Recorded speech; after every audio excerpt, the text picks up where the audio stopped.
Italgas indagata per l'esplosione in cui persero la vita 9 persone, bonificherà l'area della strage. La situazione epidemiologica è drammatica, la pandemia è in netta risalita. L'esercito a San Leone per far rispettare il divieto di balneazione. Calcio, l'Acragas tenta il ripescaggio. Basket, il sindaco di Agrigento Miccichè consegna targa al presidente della Fortitudo.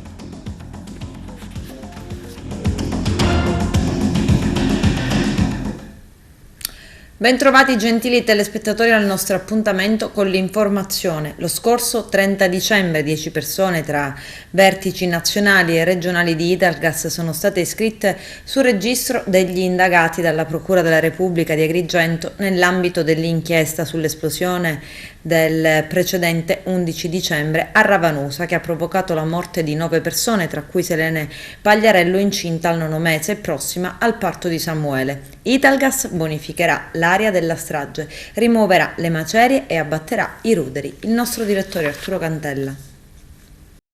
Attraverso una nota stampa il sindaco di Ravanusa Carmelo D'Angelo afferma come 2 giorni fa l'intervento del Ministero degli Interni, che ha stanziato la somma di 235.000 euro per l'acquisto delle auto distrutte e per l'avvio di percorsi terapeutici di sostegno psicologico rivolti ai sopravvissuti della tragedia di Ravanusa dello scorso 11 dicembre.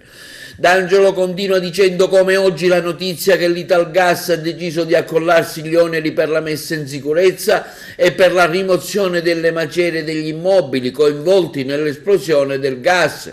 Oggi è arrivata finalmente la formale autorizzazione del Comune di Ravanusa, che autorizza Italgas Reti SpA a procedere a proprie cure e spese alla messa in sicurezza dell'area compresa tra le vie della Pace, via Galileo Galilei, via delle Scuole, oggetto dell'esplosione dello scorso 11 dicembre 2021 in via Trilussa. Gli interventi, continua D'Angelo, riguarderanno la messa in sicurezza dei fabbricati pericolanti, la demolizione dei fabbricati, nonché la rimozione delle macerie prodotte che si produrranno durante le operazioni. Il tutto fa seguito a incontri sopralluoghi avvenuti tra il Comune di Ravanusa, la società Italgas e i tecnici di Incico, società di ingegneria incaricata da Italgas di redigere un progetto di rimozione delle macerie e messa in sicurezza dell'area oggetto dello scoppio, presentato al Comune lo scorso 3 giugno 2022. Le operazioni di sgombero, conclude il primo cittadino di Ravanusa Carmelo D'Angelo, prevedono 2 distinte fasi. Una prima di realizzazione dell'area di cantiere previa messa in sicurezza degli edifici pericolanti e una seconda fase di rimozione integrale delle macerie, partendo dalle operazioni preliminari già svolte nella prima fase. Regionali, l'intervento del presidente della regione Nello Musumeci sul passo di lato qualora la sua candidatura sia divisiva del centrodestra e il suo sostegno ad un eventuale candidato unitario non ha risolto i dubbi. Arturo Cantella. Onorevole Pullara, mentre il PD converge sull'onorevole Chinnici, il centrodestra sembra spaccarsi con un passo di lato da parte dell'onorevole Musumeci. Ecco, si sa che il centrodestra unito perde. Quale può essere la soluzione, diciamo, ideale in vista delle prossime elezioni regionali, un momento importante per la Sicilia? Devo dire che invece il passo di lato del presidente Musumeci favorisce certamente la discussione e il confronto per riuscire ad arrivare ad una candidatura unitaria e vincente. Mi pare che siamo sulla strada giusta, mentre fino a qualche giorno fa le dichiarazioni erano di un muro contro un muro. Mi pare che, come dire, la capacità di sintesi e la capacità di tenere un centrodestra unito abbia preso il sopravvento. Penso che di qua a qualche giorno, entro 10-15 giorni, il tavolo del centrodestra regionale e nazionale possa trovare un uomo di sintesi sulla presidenza. Io dico non è il Presidente che è importante, certo lui rappresenta tutti, ma è soprattutto il collettivo e la squadra. Uomini soli al comando li abbiamo già sperimentati e non mi pare che abbiano dato risultati. Penso che invece una buona squadra con un ottimo gruppo di governo, una squadra di governo, possa finalmente dare quelle risposte che la Sicilia merita. Quindi lei vede il futuro, diciamo, positivo di un centrodestra che può essere unito coagulando il suo interesse su una figura diversa? Assolutamente sì, secondo me il centrodestra sarà assolutamente unito, devo dire che io ci ho sempre creduto. Il neosindaco di Messina, Federico Basile, chiama gli ex avversari, tutti rispondono e partecipano al confronto. I dettagli nel servizio. Non ho fatto altro che spiegare quelle che sono le intenzioni di questa amministrazione. Io sono un uomo del dialogo, l'ho sempre detto, quindi al di là delle posizioni politiche che vengono rappresentate in Consiglio Comunale per chi è presente o per chi, come altre due forze politiche, non sono riusciti ad entrare in Consiglio Comunale, la porta del primo cittadino è sempre aperta ad ascoltare e poi a valutare quelle che sono le posizioni, comunque nell'interesse della città, quindi né più né meno. Ecco. Io non faccio ragionamenti legati agli equilibri di Consiglio, ancora non abbiamo neanche un esito complessivo e completo, quindi non è questo l'oggetto. Il ragionamento è solo quello di continuare una linea di dialogo che ho sempre aperto dal 15 febbraio e che voglio continuare ad aprire nell'interesse unico della città. I toni di Cateno De Luca sono i toni di un leader regionale di un partito che ha voglia di essere presente anche nella competizione regionale e non solo. Quindi il sindaco del comune di Messina oggi è Federico Basile, che all'interno di questo contenitore importante Sicilia Vera, che ha visto un successo importante, deve dare voce e spazio alla città e quindi al di là di quelle che possono essere le polemiche politiche, credo di averlo dimostrato, parlare, dialogare può solo portare a elementi positivi.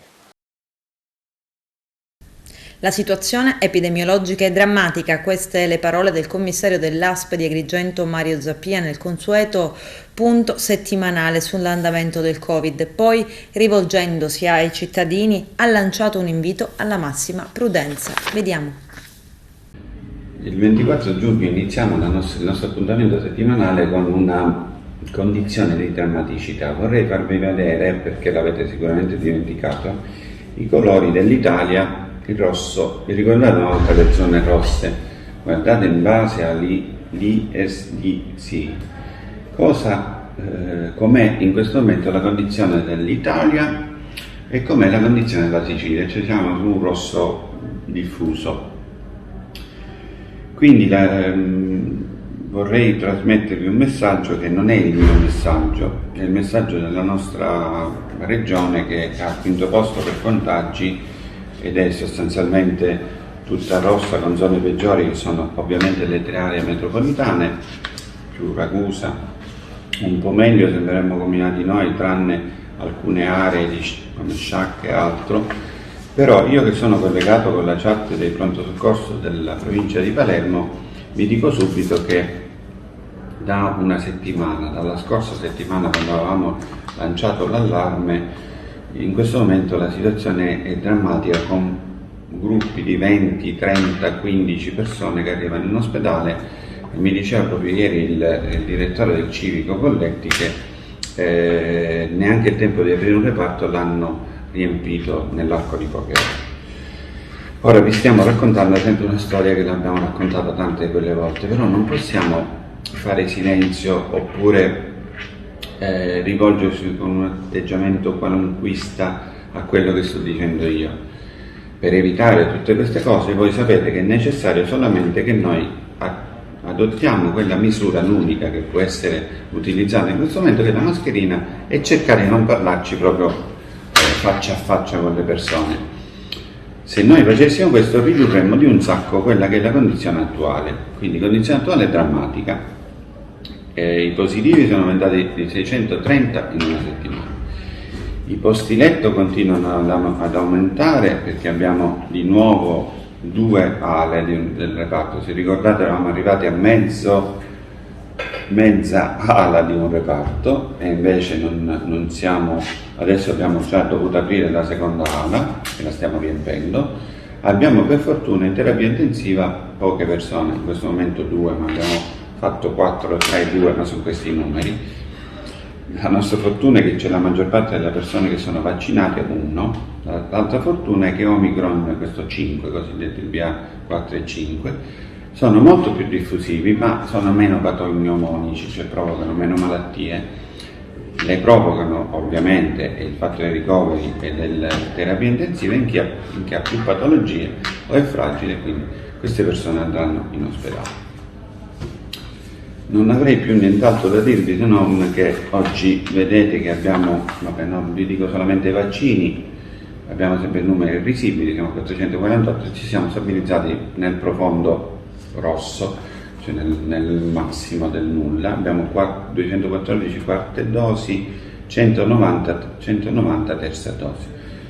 Vi ripeto quello che vi ho detto la volta scorsa sperando che possa essere utile. La terza dose ci dà la protezione completa da tutto il quadro più grave, la quarta si fa solo per i fragili, infatti sapete che verrà fatta solo a determinati pazienti. Vi stavo dicendo, vedete che oggi siamo in una sede diversa perché oggi è il 24 San Giovanni, da 4 giorni il nostro ospedale San Giovanni di Dio in primis, ma tutti i pronto soccorsi sono interessati da un momento di attenzione particolare perché questo è un altro dramma a parte il Covid, però su questo dramma vorremmo intervenire, quindi abbiamo riunito tutti, stiamo intanto dando tutto il personale che non sia medico, perché i medici non li abbiamo trovati come vi ho detto la volta scorsa, però stiamo riempiendo le dotazioni organiche dei pronto soccorsi di tutta la provincia e quindi gli diamo tutti gli infermieri possibili, tutti gli OS possibili, gli ausiliari possibili, almeno quello che possiamo fare. Per i medici stiamo lavorando per cercare di reclutarli, in questo momento chiediamo il sacrificio ai colleghi degli altri reparti di sostenere il pronto soccorso perché sappiamo bene che è la priorità assoluta di tutti gli ospedali del mondo, cioè, non si può pensare che il pronto soccorso non funziona alle eccellenze, il pronto soccorso deve funzionare alle eccellenze, le dobbiamo ovviamente curare e far proporre. Il pronto soccorso è priorità assoluta perché è il primo posto dove vanno a salvarsi le vite delle persone, ci vuole molto per capirlo. E quindi ci siamo dati un mese per poter, fino al 20 luglio, di vedere fare gli interventi più decisi possibili per fare in modo di recuperare quello che è recuperabile, perché la situazione, io stamattina ho fatto il percorso del paziente, non vi dico come sono, e allora vanno fatti gli interventi decisi, strutturali, organizzativi, di cultura nostra, del personale, quindi c'è un po' di lavoro da fare. Il primo mese lo faremo costantemente e lo faremo anche negli altri pronto soccorsi. Il peggiore è questo di Agrigento, lo segue a ruota Canicattì, sto parlando come organizzazione personale, strutture e altro. Un po' meglio sono messi Sciacca e Licata, da approfondire il discorso di Ribera, dove contiamo di finire i lavori nella parte che dovrebbe essere il pronto soccorso per il no Covid nella prima decade di luglio, così almeno abbiamo fatto un quadro aziendale del pronto soccorso. Ancora Covid, l'intervento di Antonio Cascio, direttore del reparto malattie infettive del Policlinico di Palermo, sui contagi Covid in netta risalita anche in Sicilia. Vediamo. Il vaccino contro Omicron 5 non c'è, però gli attuali vaccini continuano a mantenere la loro efficacia nei confronti anche delle sottovarianti Omicron. Di fatto ciò che ci difende è l'immunità cellulomediata, che è leggermente meno specifica rispetto a quella anticorpale e quindi anche se gli anticorpi col tempo tendono ad andare via dal sangue, a non esserci più, di fatto le cellule della memoria immunitaria continuano ad essere efficienti e a proteggerci nei confronti delle varianti del SARS-CoV-2. E allora è stato dimostrato ampiamente da diversi studi che coloro i quali sono vaccinati hanno una buona memoria immunologica, migliore di coloro i quali non sono stati vaccinati e hanno contratto l'infezione naturale. Quindi è importante vaccinarsi con l'attuale vaccino va benissimo, poi quando uscirà il nuovo vaccino saremo ben felici di poterlo avere, somministrarlo.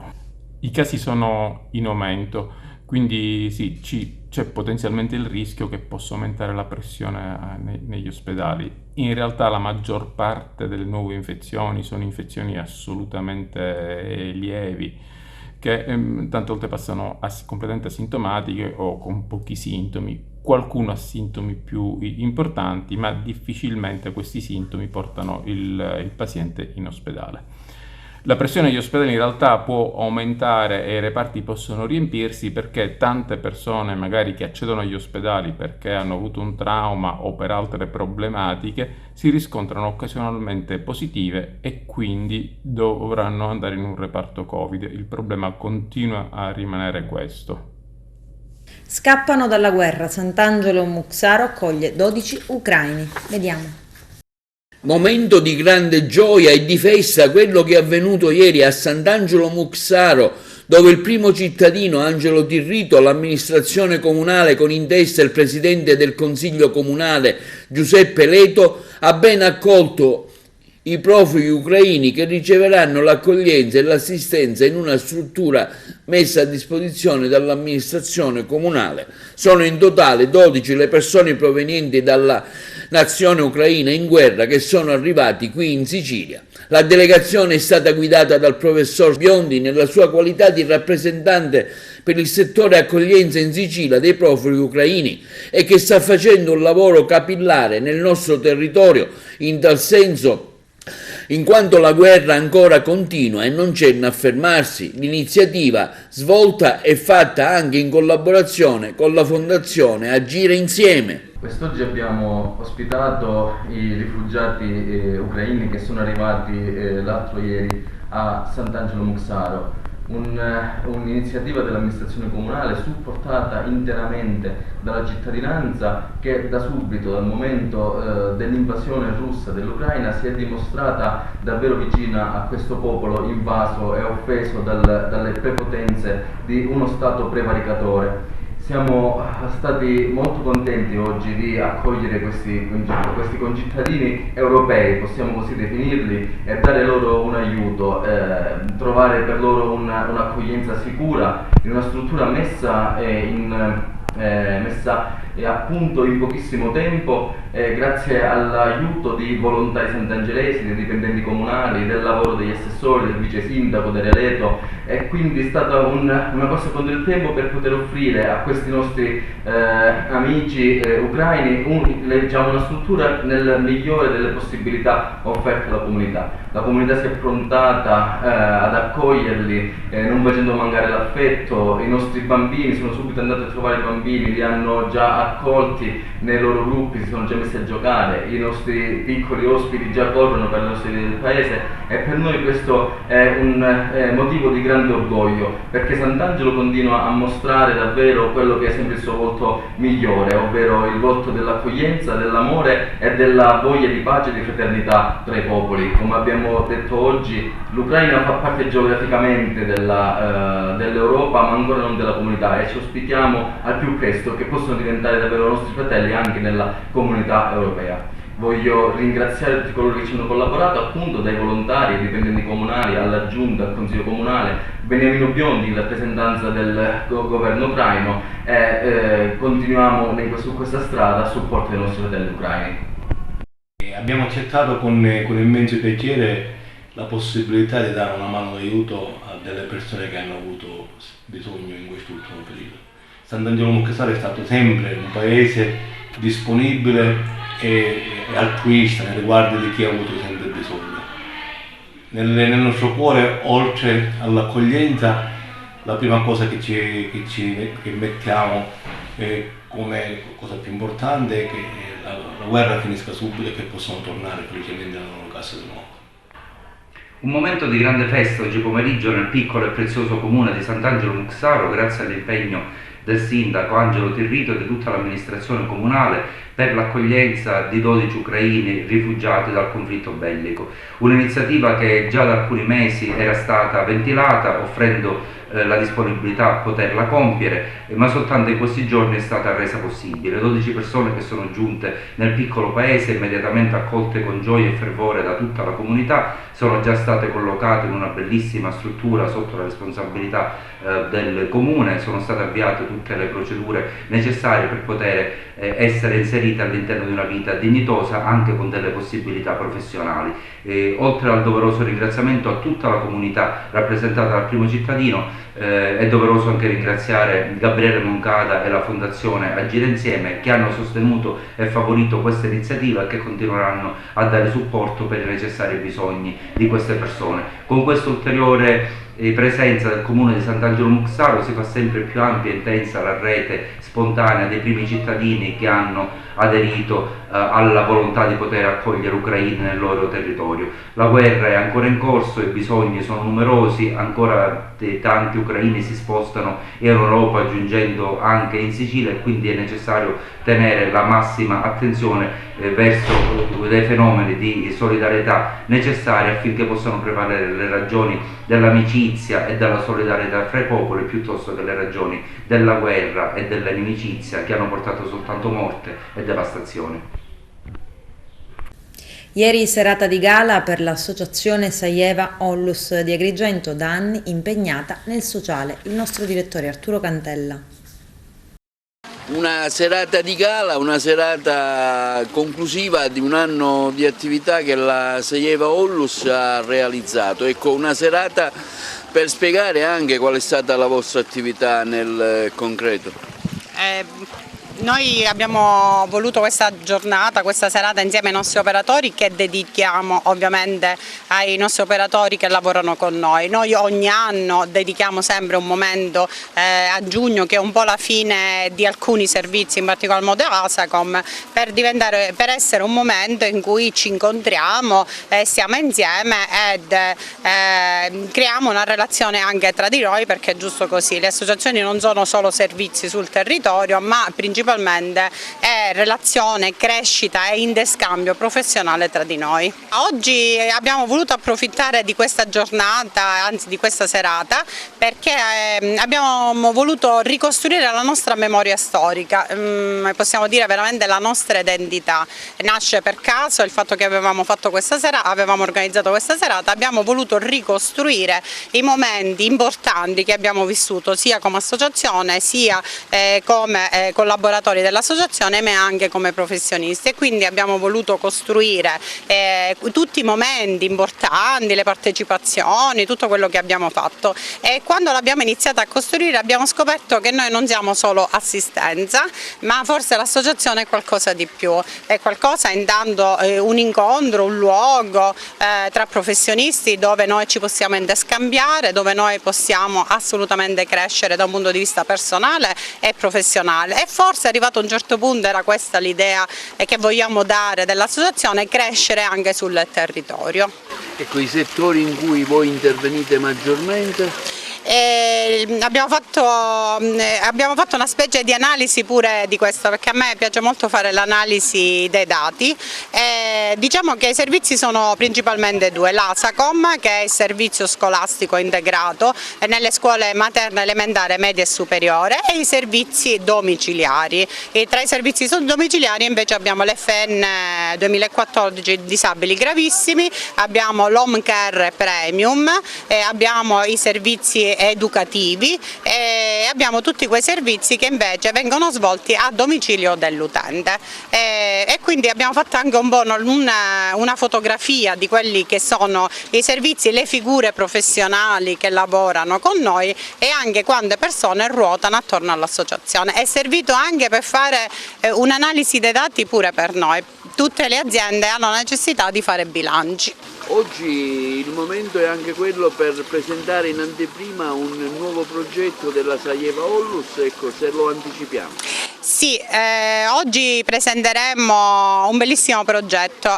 Io sono contentissima di questo progetto per due motivi. Il primo perché ci spostiamo, o meglio ampliamo, forse il termine giusto più che spostarci è ampliarci in due ambiti. Uno in agricoltura. E quindi facciamo un binomio con l'assessorato dell'agricoltura, infatti il progetto è agricoltura sociale e dall'altro lato finalmente, mi sento veramente dirlo da professionista, riguarderà le disabilità lievi, riguarderà i DSA, i BES e tutti i ragazzi che invece vengono esclusi da quelli che sono i servizi, perché come sappiamo benissimo i servizi sono dedicati principalmente a chi ha delle disabilità gravi e non a chi ha delle difficoltà. Questo progetto è invece in partenariato con l'ASP, con l'ASP di Agrigento, col Comune di Agrigento e con l'Istituto Comprensivo Anna Frank, che saranno i nostri partner, e con il partner principale, l'Airone SRL, con il dottore Gianfriddo.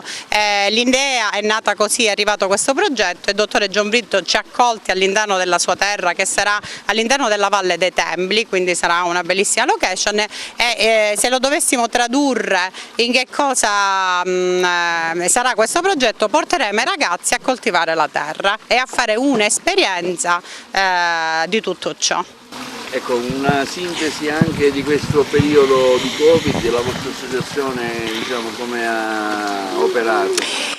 Nonostante ci sia stato il Covid, in questi 2 anni possiamo dire che noi non ci siamo fermati, abbiamo veramente lottato con le pubbliche amministrazioni perché abbiamo creato per esempio con l'ASACOM o addirittura i servizi a domicilio o i servizi a distanza, e subito abbiamo ripreso nelle nostre attività in maniera tale da non lasciare scoperto questi ambiti. I nostri professionisti, i nostri operatori sono stati bravissimi perché sono riusciti a portare avanti tutti i progetti in itinere in maniera brillante. A proposito del Covid, noi presenteremo questa sera un'attività spazio gioco che l'abbiamo fatta nel 2020 in pieno Covid e siamo riusciti a realizzare un'attività mantenendo da un lato tutte le precauzioni possibili ed inimmaginabili senza riuscire ad avere nessun contagio e dall'altro mantenendo le attività sul territorio. Ecco, come vedete al futuro la Saieva Ollus, come si affaccia al futuro?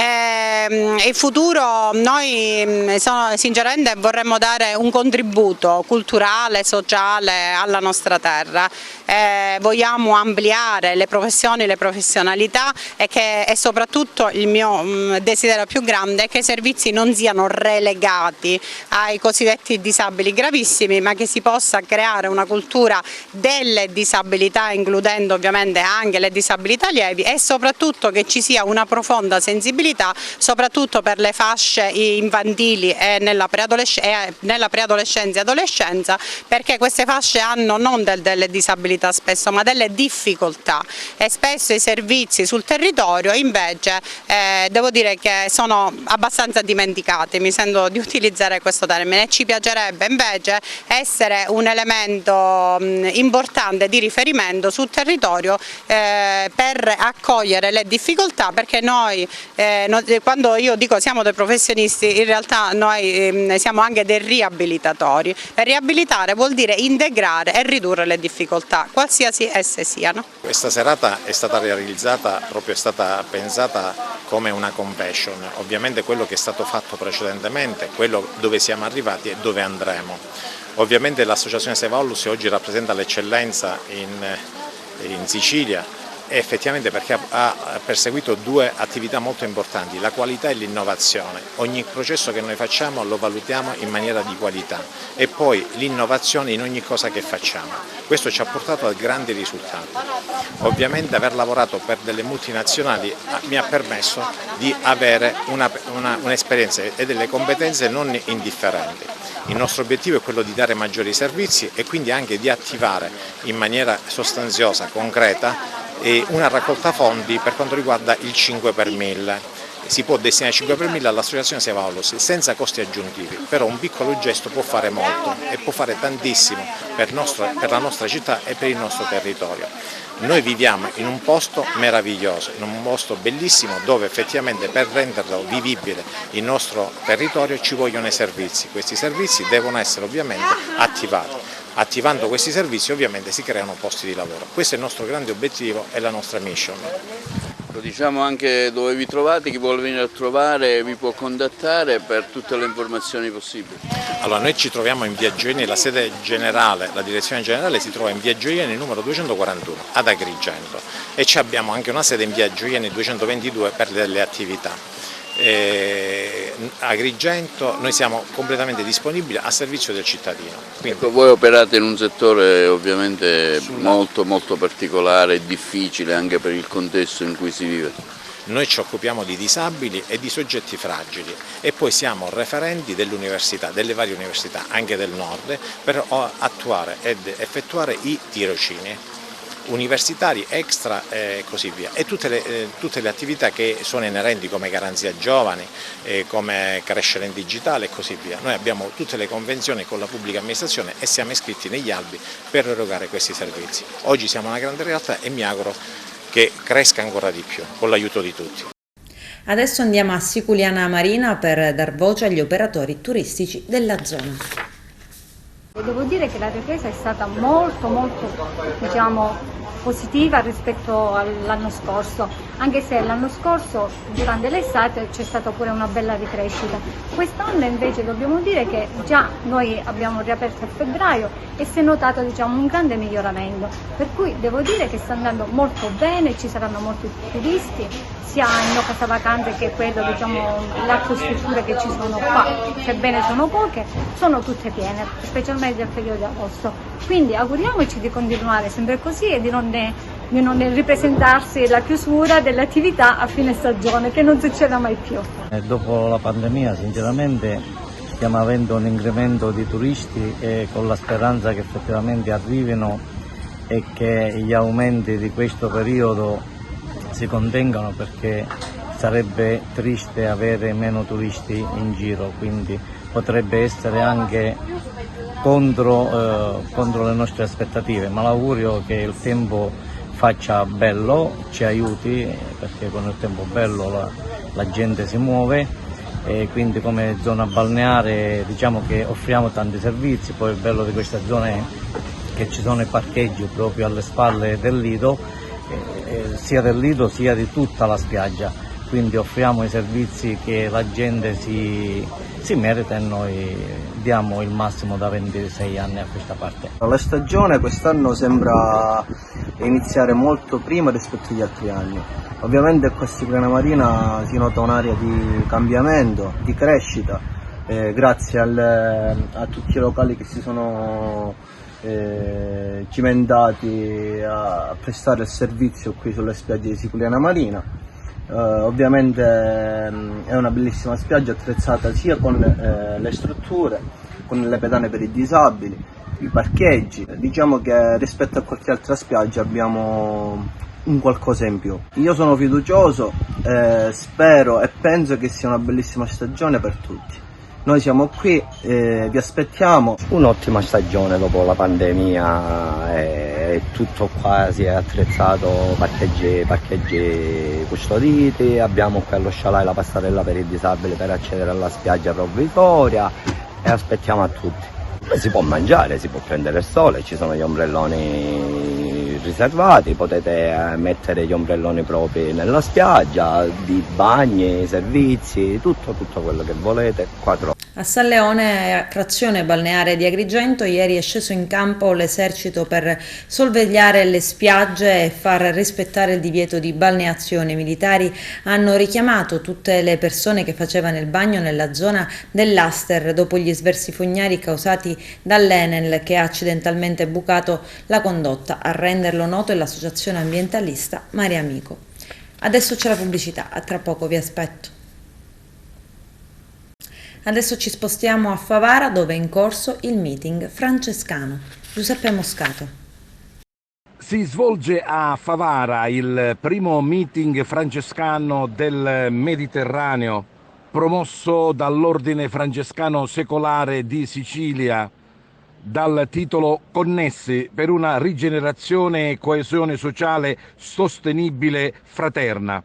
3 giorni con Favara, capitale del mondo francescano, tra meeting, incontri, iniziative, preghiere. Il programma è iniziato ieri al convento dei francescani di Favara con la presentazione del libro Sorella Economia dell'economista Andrea Piccaluga.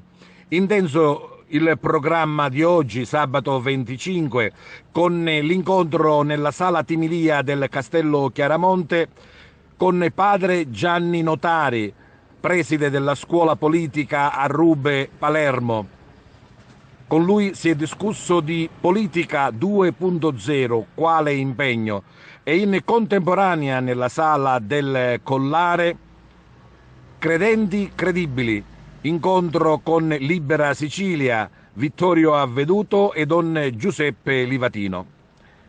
Forum in piazza nel pomeriggio con l'interessante appuntamento alle ore 16, un confronto tra i delegati nazionali dell'Ordine Francescano Secolare del Mediterraneo, con interventi di rappresentanti di Albania, Cipro, Francia, Spagna, Libano, Betlem, Nazareth, Portogallo, Slovenia, Atene e Italia.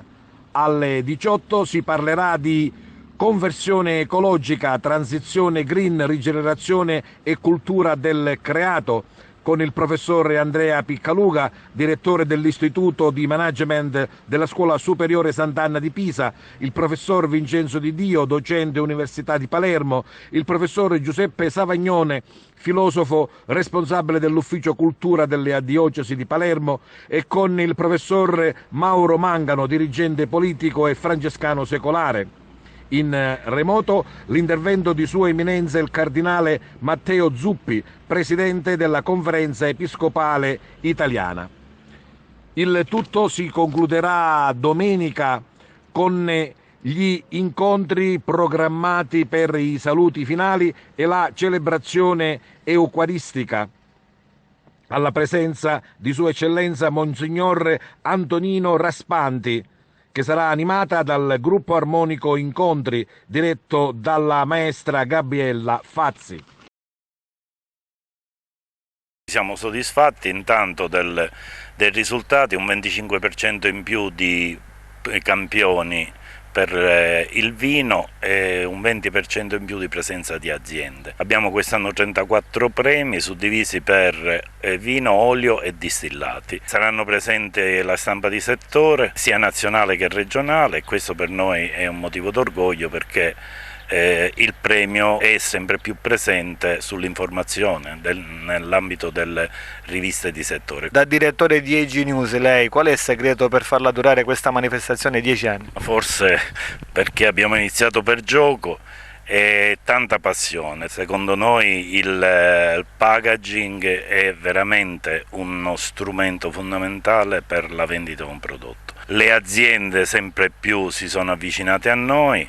E ricordo le prime edizioni, praticamente le bottiglie d'olio erano inguardabili, adesso ci sono delle bottiglie bellissime, e in particolare pure abbiamo la presenza straniera, spagnoli e greci che ci stanno seguendo per l'olio e che ogni anno puntualmente partecipano. Quest'anno le aziende sono diverse rispetto allo scorso anno, più se ne parla più aziende si avvicinano. E poi quest'anno c'è una presenza di distillerie davvero importanti, da Mazzadro a Mazzetti d'Altavilla, Domenis, sono le maggiori distillerie d'Italia, quindi sarà difficile poi il giorno 9 dare la super etichetta d'oro sia per l'olio sia per il vino, ancora di più per i distillati. Vedo questo premio come se fosse per lei un figlio che lo ha allevato, cresciuto da 10 anni fino a qua. Non dimentichiamo che è sempre un prodotto organizzato dall'istituto, dal polo didattico Mattarella di Castellammare e Alcamo, però lei con tanti dirigenti scolastici che si sono intervallati, lei rimane sempre l'anima di questo premio. Ce lo siamo inventati tantissimi anni fa, 10 anni fa. I dirigenti scolastici che si sono succeduti sono stati sempre sensibili a ripetere l'esperienza. Senza di loro, senza l'appoggio della scuola, senza l'appoggio degli sponsor e senza l'appoggio del comune non andiamo da nessuna parte. La scuola rappresenta il fondamentale per il sostegno che ci dà e quindi io conto e spero che ci saranno altre edizioni sempre con delle novità. L'ho fatto nascere, l'abbiamo proposto all'allora dirigente scolastico e da allora è andata avanti, non dico da solo, però cammina bene. Giorno 9 ci sarà la suspense perché sarà attribuita la super etichetta d'oro, che è una per categoria. Noi poi seguiamo le aziende per l'intero anno, nel senso che come giornale, come IG News, per tutte le iniziative che loro fanno, e per molte aziende ha rappresentato pure uno spazio maggiore nelle vendite dei prodotti. Basket, la vittoria della Fortitudo rende orgogliosa Agrigento. Il sindaco Franco Micichè invita il presidente della squadra Gabriele Moncada per consegnargli una targa. Arturo Cantella. Sindaco, una giornata importante oggi, un riconoscimento, anzi 2 riconoscimenti che vanno alla Fortitudo, squadra vincente che supera brillantemente e vince, diciamo, andando nella categoria superiore. Sì, oggi per me è un giorno importante, come penso anche per tutti gli agrigentini. L'emozione è grande e potrebbe essere e deve essere un impegno istituzionale, invece lo spirito non è stato quello. Questo è stato uno spirito proprio di avere il piacere e anche l'onore di invitare qui la squadra di Totò Moncada, la Fortitudo di Agrigento, avere il presidente accanto Gabriele Moncada e fare i complimenti a tutti i ragazzi. Si potrebbe parlare di 1 o 2 campioni, invece no, è una squadra di campioni. Per questo lo posso anche confermare da ex cestista ed aver vissuto e osservato il loro gioco, le loro partite. È una squadra coesa, unita, non c'è il più bravo e il meno bravo, ma assieme riescono a raggiungere gli obiettivi. Ecco, sentiamo ora Gabriele Moncada, una vittoria sicuramente importante dedicata al papà che purtroppo prematuramente è scomparso. Sicuramente la vittoria è dedicata a papà. È dedicata a mamma che comunque è stata sempre partecipe in questa avventura sportiva sia di famiglia che della città. Siamo molto felici, questa è la seconda finale che raggiungiamo in 2 anni, quindi vuol dire che il team ha lavorato bene. La nostra forza, come dice il sindaco, è stato prima di tutto di scegliere l'uomo e dopodiché abbiamo formato un gruppo imbattibile, un gruppo che ha superato il talento delle altre squadre. Un'impresa voluta col cuore. Sì, sicuramente. Noi dopo la parte brutta della perdita di mio padre c'è stato quello sprint in più, volevamo vincere per forza il campionato. Sicuramente non siamo partiti con questo obiettivo perché non è come etica della squadra fissare questi obiettivi. Il nostro obiettivo era fare bene, dopodiché alla fine abbiamo dato quella goccia in più per ottenere l'obiettivo. Le 22 vittorie consecutive quanto hanno influito? Tantissimo, perché dalle 22 vittorie di fila si è formato il gruppo che alla fine è quello che ci ha fatto vincere il campionato. Assessore Giulla, anche lei presente a questa iniziativa? Sì. Oggi il Comune di Agrigento ha il piacere, l'onore e il dovere anche di ospitare la famiglia Moncada, la squadra della Fortitudo Moncada e quasi tutti i calciatori mi pare che sono presenti, quindi è una gioia immensa per poterli... Cestisti, ho sbagliato, si parla. Si vede che ha nel cuore l'Agragas. No, assolutamente no.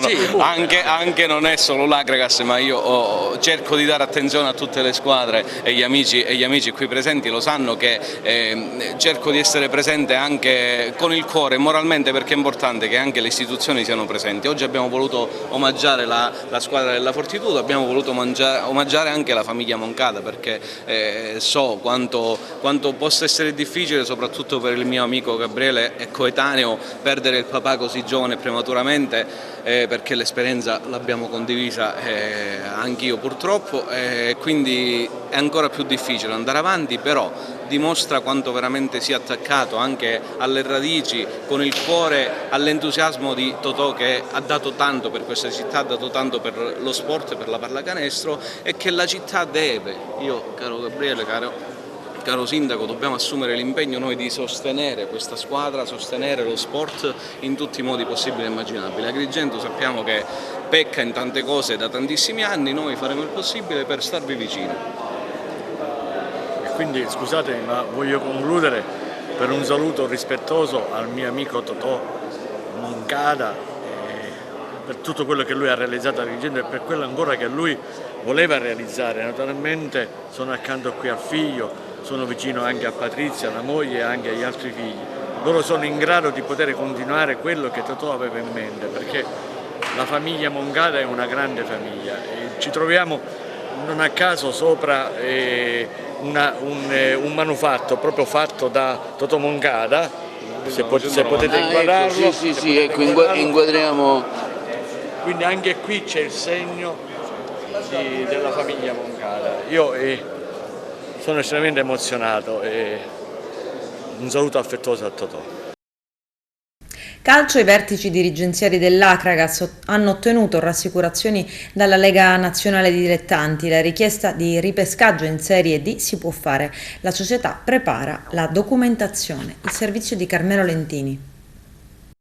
Dopo la riconferma del tecnico Nicolò Terranova e l'addio del DS Giuseppe Camarata, la società dell'Akragas è sulle tracce del nuovo direttore sportivo.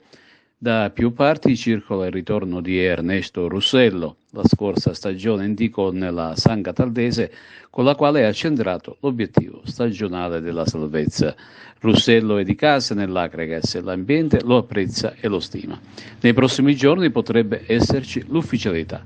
Per quanto riguarda le altre novità di fine settimana, si è tenuto nel pomeriggio di giovedì scorso 23 giugno un incontro propedeutico tra le parti in causa, cioè amministrazione comunale e società Akragas. Presente il sindaco di Agrigento, Franco Miccichè, l'assessore allo sport Costantino Ciulla, il consigliere comunale Gerlando Piparo e in rappresentanza della società biancazzurra il direttore generale avvocato Giuseppe Rosato e il componente dello staff tecnico Francesco Nobile. L'amministrazione comunale di Agrigento si è detta favorevole al progetto, tant'è che all'esito di questo incontro ha preso l'impegno innanzitutto di formulare nell'immediato un atto di indirizzo orientato alla valutazione positiva circa l'affidamento in gestione dello Stadio Seneto, demandando agli uffici la predisposizione dei seguenti atti, quindi un avviso pubblico per mettere a gara la gestione dello Stadio Seneto. Pubblicato l'avviso di gara, l'Akragas parteciperà con la sua offerta di servizi di gestione sullo stadio e sicuramente sarà un'offerta allettante che conterrà anche l'impegno di realizzare il terreno di gioco in erba sintetica e tutti quei servizi collaterali per migliorare la fruibilità della struttura sportiva. In casa Pro Favara continua il lavoro per il DS Tino Longo, che prima di andare in vacanza sta organizzando la squadra per la prossima stagione. Dopo alcune riconferme importanti come quella del tecnico Francesco Tudisco, in queste ore ha provveduto a quella di Peppe Fallea, quella dell'attaccante Peppe Gambino, del giovane Rizzo e Peppe Marchica e Charles King. Con questo è tutto, termina qui l'edizione del telegiornale. Grazie per la gentile attenzione, per essere stati con noi e buon weekend. A presto.